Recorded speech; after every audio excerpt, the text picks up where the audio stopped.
Welcome to Innovations and Breakthroughs with your host, Rich Goldstein, talking about the evolutionary, the revolutionary, the inspiration and the perspiration, and those aha moments that change everything. And now, here's your host, Rich Goldstein.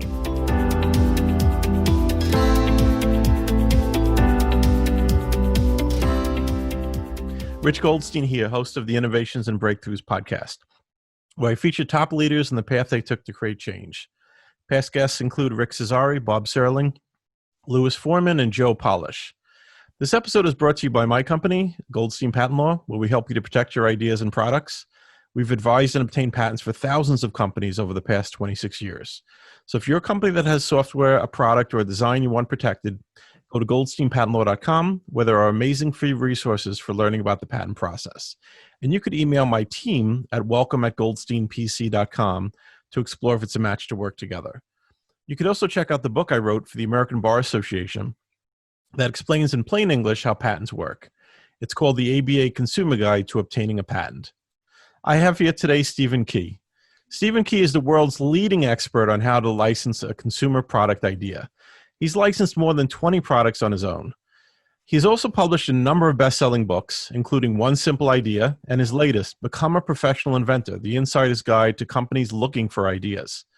His inventRight coaching program has helped product developers from more than 65 countries learn how to license their invention ideas.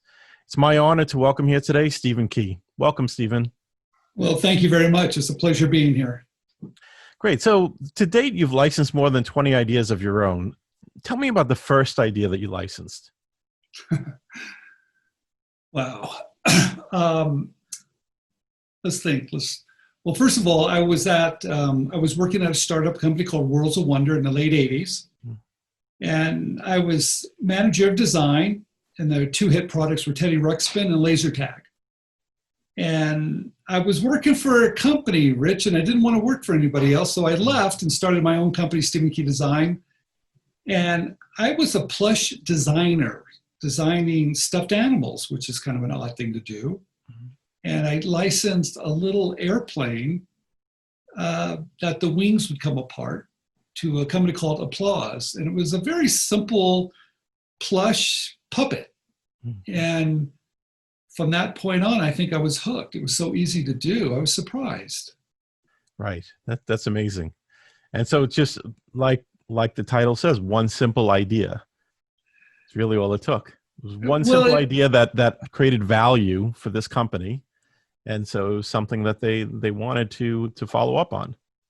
Well, I started my career selling things on street corners of street fairs and county fairs. And they were plush animals because they were easy to make and I could test them very, very quickly to see if anybody would purchase them. So I started in the toy industry and then eventually ended up in the novelty gift industry and then the packaging industry. And I applied the same principles to license ideas in all the industries. It was fairly simple. It wasn't complicated. It was simple. Got it. So what do you think it is about you, Stephen, that makes you want to be an inventor, makes you a good inventor, and also makes you stick with being an inventor when it's far from the easiest path? I didn't want to work for anybody else. Right. And I didn't think anybody would hire me because technically I don't think I had any skills. So I just started to make things and test them. And I was very naive at the very beginning. I would just show companies ideas, and I just thought if they liked them, they would pay me. I didn't worry at that time, at the very beginning, I didn't worry about intellectual property. I didn't worry about ownership because I thought ideas were a dime a dozen. I wasn't married to any of my ideas, and it was really easy for me to come up with ideas. So I would just show companies that embrace inventors. There you go. That's one thing I just kind of fell into, and they would just pay me for my ideas. Oh, that's amazing. And so part of, I guess, what made you well suited to be an inventor is having an abundance of ideas. Like there's no shortage of ideas. I mean, there are many people that feel that this is their one idea and they'll never have another great one. But and as as a result of that, I think they get very attached to their ideas. They get maybe a little bit too overzealous about patenting, which as a patent attorney, you might not expect me to say, but I think a lot of times inventors just put too much stock in the patent, and they put too much focus on the patent in the beginning. And so I guess what really worked for you is that you didn't feel so attached to any one of your ideas that you felt, I need to spend all of my money on patenting that one, and then feel crushed if that idea didn't work out. I think you've hit the nail on the head. I looked at ideas a little bit differently. I was able to I played games basically to come up with different ideas. And my ideas, at the very beginning, they weren't inventions. They were just ideas. And I would look at a company's product line and knew that they were going to come up with something new for the next year. So my goal was to look at the product line and come up with that next item that they would come out with. So I looked at it differently. I didn't wait for inspiration to strike. I didn't wait for that great idea to happen. And so I would design for companies. And it was very easy to do that because I like I said, I knew they were going to come up with something new fairly soon. So I would make small improvements on their existing ideas. So you look for the opportunity. You would look for, like, where is the gap? Like, what might the progression be towards something else that's cool? And that really founded what the solution was you created, or what the improvement you came up with. Yeah, it made it easy to hit the target, right? Because if I could make a small improvement on one of their existing products, we knew there was a market for it because they were currently selling it. We knew it could be manufactured. So there was no risk for companies to take those small improvements on. So it was actually fairly fast and fairly easy. And then eventually I came up with an invention, and then my whole life changed. Okay, tell me about that one. Now you've got me curious. Well, I had read an article, I was living in Modesto, California, and I read an article in the Modesto Bee where Al Gore was talking about there was never enough information on labels. And because that space was so limited, people weren't dosing themselves correctly. Some of the warnings were not staying with the container. And the whole article was just about how dangerous that was. And if someone could come up with a solution to add more space, more label space to a container, that would be a winner. So that challenge was actually, looking back, I remember I said to my wife when I was reading this article, I got the greatest idea. She was like, what are you talking about? I said, well, I had this one product I was selling in all the Disney stores and all the theme parks around the world. And it was a double wall container that if you were to spin the outside, there was a little window. You could look inside and see the inner wall. And so it provided more information. So I thought to myself, why not 2 labels instead of 1? You have a base label. In fact, I have a sample here. You probably can't see it, but here it is. I have a sample, and you spin it. And got it. So really what it was 2 labels on a container. The top label had a window. The base label had additional information. When you spun the top label, it would reveal that extra information through the window. And now I had an invention, finally. And I remember calling my patent attorney. He knew me, he was a good friend I had met, and he said, Steve, this is pretty unique. He said, I said, well, I think I'm an inventor now. And he said, I don't think so. He said, I know you, and I know your ideas are very simple. This has a large application. Let's do a prior art search. And that's what we did. Yeah. And how did it turn out? Well, I remember right before I called my patent attorney, let me step back a minute. I had made that sample. I went down to Walmart, grabbed a container off the shelf, went to Kinko's, a little copy place, and made this spin formation label. And I loved it. And I went home. I told my wife, I'm going to call this company. She said, which one are you going to call? I said, I'm going to call Johnson & Johnson. And she goes, well, they'll never take that call. And I did. And I actually got someone in the graphic department. And I said, I have this label that adds 75% more space. Can I send it to you? He said, sure. And when I sent the label to him, I called him up the next day. I was a very impatient inventor, like most inventors are. And the first thing out of his mouth, do you have a patent on that? That's when the fear hit me. Probably the same fear most inventors have. What do I do now? How do I protect it, especially with a large company? That's when I called my patent attorney, which I still work with after over 20 years, because he gave me great business advice. That's rare. And well, it is rare. That's rare from a patent attorney, is great business advice. Yeah, and that's why I think I've been successful at this. He said, Steve, right out of his mouth, he said, look, we can protect anything. He says, protection's easy. Selling is hard. Go sell. And that's exactly what I did.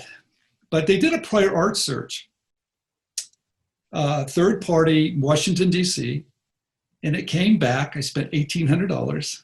It came back. And I remember getting the call from my patent attorney. He says, guess what? You're an inventor. We didn't find any other prior patents. Nice. And that's when I was like, well, this is getting really exciting. So we filed 2 patents. And I was pretty excited, not about how much it cost. I wasn't excited about that. But when you have an idea and you have a customer such as a J&J or a big customer saying, hey, do you have a patent on this? You know there's some interest, right? So I went ahead and filed 2 patents. And sooner, wasn't a couple months later, I got a call from the CEO of Procter & Gamble. They had seen the label. And the office from Dirk Yeager, the CEO, his office called and said, could you come out to Cincinnati and show our technical group this label innovation? And I'm pretty darn excited. And I told my wife, and at the time my wife, she was she was vice president of marketing for Gallo Winery, the largest winery in the world. And she said, Steve, this is not going to go well. You really don't know who you're dealing with. But as an inventor, I'm just excited. I've got this great idea. This is it. This is my big one. So sure enough, we went out to Cincinnati. I brought my wife. I told her, wear a red dress. Let's go get them. And before the big meeting in their technical center, we went out to lunch on the campus, Cincinnati, Procter & Gamble. And after lunch, I was walking across the grass to go to the meeting, and my contact person there I said to her, I thanked him for lunch. He said, Steve, remember one thing. There's no such thing as a free lunch. My wife looked at me like, now you get it. So fast forward, I went into the meeting, 30 people showed up. There was myself and my wife, and gave the quick little demo, and not one smile on anybody's face. I knew something was definitely wrong. And that's when the gentleman slid a piece of paper across the table and said, Mr. Key, we're not going to pay you 1 penny for this idea. And they all walked out. And sure enough, on that piece of paper were just numbers. Went back. Patent numbers? Patent numbers. And I sent that over to my patent attorney, and he gave me a call on Friday and said, Steve, we have bad news. They found your invention. And I was like, what do you mean they found the invention? You did a prior art search, and I spent $1,800. I filed 2 patents. He said, I'm sorry, they found it. It was like a leaf on a tree. And at that point, I knew something was wrong. Because why would a big company call me out to embarrass me? And why wasn't this technology on the market? So something was wrong, but they did find 2 patents. Those 2 patents were over 50 years old, and it was my invention exactly. Not a modification of it. No, it was the exact invention. So after a couple of weeks of being pretty upset, I read it over and over again, and I realized something was missing. There was no method of manufacturing. Mhm. So fast forward. So it was so basically it was like an impractical example of how it could be, but it wasn't thought through and how it would actually be manufactured. I think there was two claims, and not one of them was anything that to do with manufacturing. Fast forward, we sold over 500 million labels. It was on Nescafe coffee in Japan, Jim Beam here in the States, and many others. It still sells in some places and colleges. It's at Yellowstone National Park. And I collected royalties for over 20 years. Amazing. Amazing. And did Procter and Gamble ever become one of those licensees of the No, they did not. All their containers are not round. Okay. And the technology. So basically they did you a favor. Yes. They brought you out there. They did some research for you to show you that you were pointed slightly in the wrong direction, and you were able to course correct, and it didn't matter to them anyway because they didn't pursue it. They gave me the keys to the kingdom. That's awesome. That's awesome. And it's also amazing though how you could turn the situation around, how you manage to kind of pick yourself up by your bootstraps and turn it around. And I think it's granted that most inventors are not successful with their first idea. It might be their second or their third, but the value of the first idea is if they have a good experience with the process, then they will try the second and the third to give them that chance for success. So but you know they're not going to have that good experience with the first. You know that. Well, it's up to them if they have a good experience of it. And that's, I think, the point is it might not go well, but they could still have a good experience with it. Yeah, I'm glad we're having this conversation because I really believe that it requires education to determine if you have a marketable idea. Mm-hmm. And what happens because of our excitement, which we need to be excited, and maybe a little fearful too, maybe less fearful, but maybe we should be a little bit more careful. Mm. We rush, and we do things without. I mean, there's so many unknowns. We know that, okay, but because of the lack of education, I think we're doing things that just don't pan out. I'm a big believer in patents. Okay, I'm a big believer in all the tools at the USPTO, but they're not for every project either. 100%. Okay, and I think intellectual property is not, in my opinion, it's not being used correctly today. If you think that you're just going to stop people because you have a patent, that's in most situations going to be difficult. And I know that. I sued a little toy company a couple of years ago, and I ended up in federal court. I sued Lego. And little toy company. A little toy company. Little one, yeah. No. And it took 3 years. Mm-hmm. We settled 2 weeks before it went to trial. And they thought they were going to kind of beat me up, but I was pretty determined. And the technology was selling around the world. So they kind of, I think they picked the wrong fight. And they thought I would give up too early. Most people probably would. But so I learned that patents are just words. And those words can be interpreted differently from patent examiners, judge, jury, to a licensee, to investors. So patents are powerful, but I don't know if they should be used to fend off your competition. I think they could be used to give yourself that perceived ownership, maybe investors. There's a lot of things they could be used for. Yeah, 100%. I mean, I'll just inject my notion of it is first of all, as you said, patents are just words, and sometimes there could be a broad definition of what your invention is, and that could be a valuable patent. But a lot of patents are very limited, and a lot of patents are limited to things that don't matter to the market. And so you get a patent that is limited in a way to a certain feature that your competition doesn't care about. They know they can make it with or without that feature.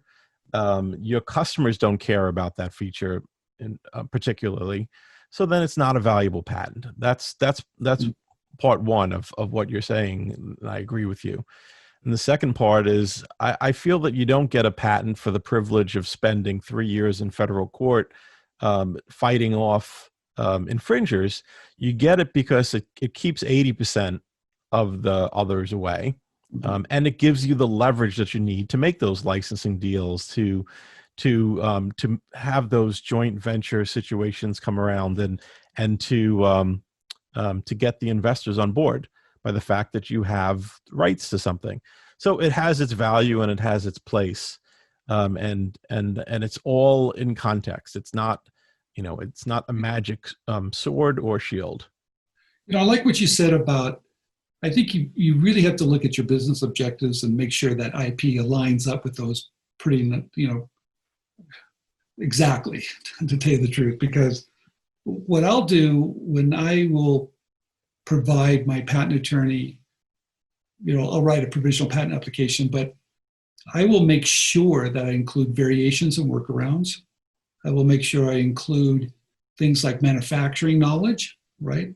I'll include really information that's very useful for someone to see it, because then I think it has value. But I will try to match my claims with things I really need in the market. So I will go to my patent attorney and say, look, these are 5 things that I need, and I need these claims to line up perfectly. And then when I read the claims, when it comes back, I make sure it protects me. And I don't know if a lot of inventors are looking at it that way, but I think if they did, it would have more value. Absolutely, which goes back to what you said a moment ago about the value of education. I think inventors ought to be knowledgeable about the process as they go into it. I mean, when they look to do a patent, they're focused on the cost. Like, what's this going to cost? But I think what they ought to be focused on is, what are they going to get? Are you going to be able to get claims which embrace the important parts of the invention? Or does the prior art preclude that? Because it's not really, this basic combination of features is not new. So I think that's what it's important to focus on. And so you have to understand what claims are, and you have to understand how patents work with claims. I think most inventors kind of just hand it off and say, all right, protect this, without looking at it from a business perspective. And I think if they did, they would supply their patent attorney with the right information to do a great job. I think they fall short a little bit. So I always would send my patent attorney, here's my sell sheet. This is what I'm going to license. So they can see my marketing material. Also, any prototypes that I build, even the ones that don't work, I really want him to know what works and what does not work that I've discovered. That I'm a big believer in prior art now too, that those obstacles are going to be there. And you need to know where those potholes or those roadblocks along the way, you need to know what they are to the best of your ability. That way you can navigate around them. And that way, when they do come up, maybe from a patent examiner or maybe from a licensee, you do know your point of difference so clearly. It's now a selling tool. It's not like, this is why you should pay me. It's more like, this is why my product is different. This is my point of difference.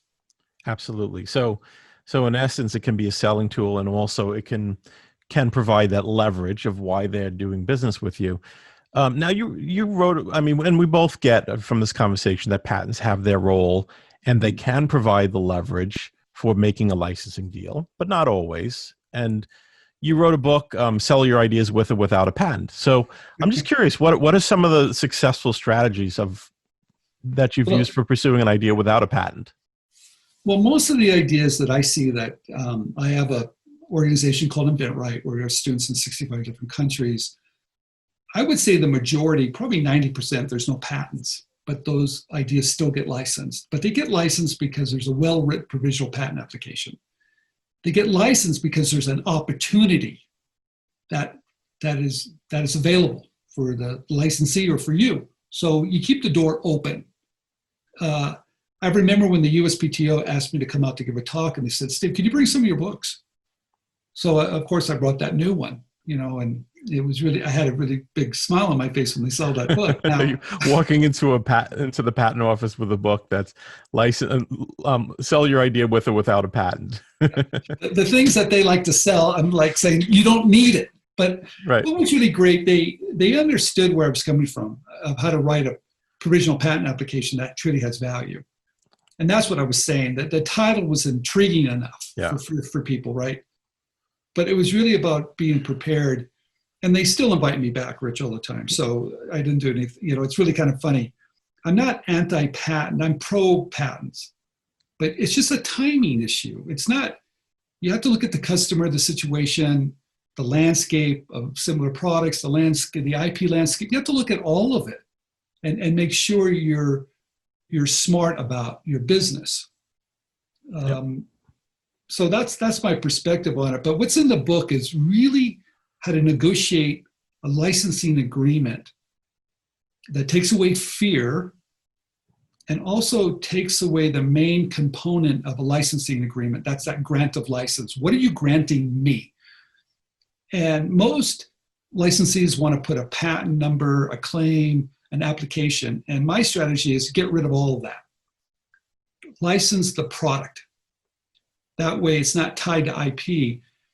Or better yet, if you cannot negotiate that, make sure you can include improvements, because there's always going to be improvements. And if you can do that, and in case your IP does not get issued, you can file an improvement and still get paid along the way. It's just a slight twisting of the game a little bit to keep that door open so you keep getting paid. And so that's what the book is about, is how to do a win-win licensing agreement.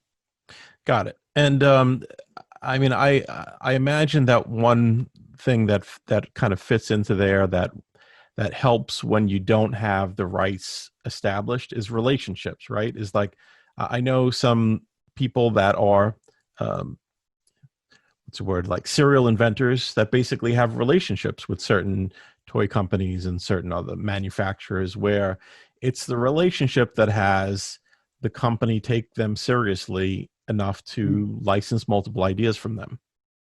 I think a lot of companies do realize today there's a lot of online sellers. They're hard to stop, right? And some very large companies, they love intellectual property because they're strong enough to force the retailers to take the knockoffs off, and they love to chase people around. I think there's a lot of companies out there that realize selling first and selling fast is probably the best approach. I think some of those mid-sized companies that have that approach also like intellectual property. Who doesn't? Everybody wants a monopoly. Okay, right. Once it hits the street and once your brand is established and it's growing, you want to have the IP because you want to be the only game in town. Well, you want that, but it's possible. As you know, it's difficult. But that being said, it keeps the honest people honest. Okay. Right. So, and maybe a couple of the other ones, maybe that's funny. That's a phrase I use all the time with regard to NDAs. It's like, what's the value of an NDA? Is it keeps honest people honest. It reminds them that this is supposed to be a confidential circumstance, as opposed to if someone wants to do you harm, nothing's going to stop them from doing that. But no, most honest people just need to be reminded when to be honest. I think the game's changed a little bit because of social media now too. It used to be if a company had a poor product or service, you would call the 800 number and no one would ever answer, right? Today, you can go on their Facebook page and post something, and 10 minutes later, you get a telephone call. Right. Yeah, so I think the power has actually shifted a little bit. And most inventors don't feel that way. They feel like I'm small and they're big and they're going to take advantage of me. I don't think that's true. I think there's some reality to that. But I do think if you're small, you can be fast, you can be quick, you can use all the tools. You can be the original. You could be the person on social media. You could create an army of raging fans. So you have a voice now that you didn't have before. You have to be able to use it. So I don't think the fight is in PTAB or federal court. I think the fight is on social media. So interesting. Yeah. And so, and with regard to technology, and I mean, you've been at this for the last few decades, and how has technology improved available options and the outlook for inventors? Well, back in the day when I was very active in this space, everything was by mail, right? And, you didn't have the internet or email. Today, I mean, look how fast everything's become. I can reach out to companies on LinkedIn. I can find those open innovation companies, those inventor-friendly companies, make connections on LinkedIn. There's no gatekeepers anymore. I can file PPAs, that didn't exist until the, mid-90s. There's open innovation where more and more industries are opening their doors. You have to be a professional, though. Don't drive them crazy like we usually do. You can build those relationships with all those industries as well. It's changed. It's easier than ever to be an inventor. And you've got crowdfunding too, right? Oh, there's crowdfunding, but all that, well, there's Shark Tank too. So right? there's, I think today I'm seeing an explosion of, especially even during, the situation that we're in today, I'm seeing more ideas get licensed in more different industries, more companies are opening their doors, but you have to be a professional at this. And that's what I'm trying to teach through some of the things that we're doing is really be an asset. And so those companies bring you in, they feel comfortable bringing you in because they know you're part of the team. Yeah, and let's talk about that. I mean, what do you think that inventors need when they're starting out and not sure what to do next or don't have the confidence to take that first step? I just think they need to find those resources that are very current. Because most of the things I read today, some of the books on this, they're just not current and they're from a different perspective. I know you're from more the legal perspective, but I think, I write for Forbes on intellectual property from a business perspective, how to really use it. So I think you need to know what the tools are, but those are just tools. I mean, it's not everything, it's just one tool. So know what the tools are and how to really use them and use them well, okay? Number two, I think it's also important to find your community somehow. To find like-minded individuals that can help you on your journey. You might find prototypers or maybe people that know how to do manufacturing over in China or whatever. Find your network that you trust. And don't rush. I don't think you have to rush. I think it's a long road. I think it's going to take quite a few ideas. But you want to be frugal and smart. So you stay in the game the long term. And that's why it comes down to having good people around you and even your patent attorney that has your best interest to say, look, if I give you good advice, you're going to come back. 100%. Yeah. Yep. And if you keep on coming back, we're going to be working together. I'm going to help you grow your business. So that's what I want to see. I want to see more and more inventors to not be fearful, but to be careful and grab that good information and listen to these podcasts and get in the game. Don't sit on the couch. I can guarantee if you sit on the couch, nothing's going to happen. If you sit on the couch, you have a great idea, you will see it sooner or later. Don't let that happen. And stop watching things that aren't correct, right? We like Shark Tank. I love Shark Tank. It's great. It's not real. It's a TV show.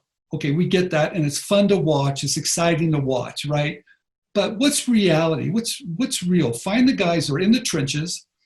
They do it day in and day out. They know what's real and what's not real, and try to grab some of that information. Some information and maybe some mentorship, right? I believe this is really interesting because I do have a coaching program, but I give everything away for free. I've written 1,000 articles on this topic, 1 million words in the last decade, 620 videos, how to do it for free, books you can get at the library. I believe in education, but I also know this. Will you ever meet a professional football player that's watched a YouTube or read a book? I don't think so. How about a licensed plumber? Has he watched YouTube, read a book? No. Any professional needs to be educated. Maybe a mentor, maybe a coach or something. Learning along the way is painful. So people that want to learn it along the way, I think they don't value their time. right? And they think they're maybe going to find a shortcut, or maybe they're going to save themselves some time or money, but it's going to end up costing them more. So as opposed to learning along the way, you suggest that they learn as much as they can up front, or what do you think is the better approach? I think if you educate yourself on certain topics, your questions are going to be different. Right? I mean, I don't want to call my patent attorney and ask them about copyright, how to file a copyright and what does that protect. I don't want to do that. I get that on the internet. Right. Right. I don't want to call my patent attorney and say, look, how do I file a PPA, or what about my drawings? Is that fine? Those are basic things you can learn along the way, right? You want to ask your patent attorney, for instance, hey, look, there's some prior art here, and I need to work around it. Could I really understand what those claims are? Can you help me with that? It's good value. Or if I'm going to, if I need good marketing material to get into companies to license an idea, what works and what doesn't work, or where are some of the problems? Or if I'm going to reach out to a company, do I go in there and start asking about royalty rates right out of the gate? No, there's just things you don't do. There's a sequence. Right. And they can tell when you're an amateur right away. And the kind people will kind of help you a little bit, but a lot of companies won't. They just stop connecting. The conversation just stops, and you're wondering what just happened. And you don't realize that you're not presenting yourself in such a way that they're willing to bring you in.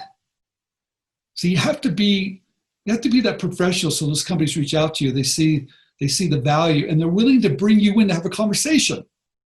But if you're doing stuff up front that shows them that you're a little too new at this, they tend to disengage. Yep, makes total sense. So, I mean, what's the right stage at which someone would be appropriate to work with you in your coaching program?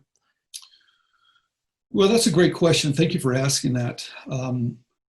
We don't take everybody because it's just too much work. I hate to say it. We like people that have read our material, watch our YouTube videos, and financially and emotionally, they're ready to go. Right? They're not financially strapped. They don't think this is a lottery ticket. No. So they have to have the right mindset and the right kind of basically physical preparations in terms of having some knowledge and having some resources. Yeah, if they have not read our material, watch your videos, we don't take them. Because it's like starting from scratch, and we don't have the time, they don't have the time. So and that's one reason why we give all this free information. So when they do come to us and they're ready, we know they're ready, and we're ready. And their work ethic is going to be, we also want to make sure they're willing to work. If they're not willing to work, we're not right, because we're not going to do it for you. If anybody says we're going to do the work for you, I would run for the hills. I think you and only you need to be the expert and need to do the work, because no one's going to work as hard as you. 100%. Completely agree with all of that, including providing information to people to help find the right clients. I mean, that's one of the things that I do too, is I put all the information out there so that the people that understand the process and it still fits, and those are ideal clients for me. No, they're ready to go. Yeah. And the ones that aren't still need to educate themselves a little bit more. We're not going anywhere. Yep. All right. Final piece of advice for inventors, for someone who's just starting out. What would be that one piece of advice that you would give? Well, this would sound funny from me, because we give a lot of free information. Having free information can be very costly. Okay, so make sure whoever you're listening to, or whoever's going to coach you and mentor you, really has the most current information and has done it repeatedly, not just once or twice. I tell, I've done this for a living my whole life. The only paycheck I ever got was a royalty payment. So I know what's real and what's not. right? So you got to be practical about this. And I also know it's going to take more work than you think it's going to take. So just make sure you get some good advice from someone that's done it repeatedly, and make sure they're a lifelong inventor. Yeah. That's awesome advice.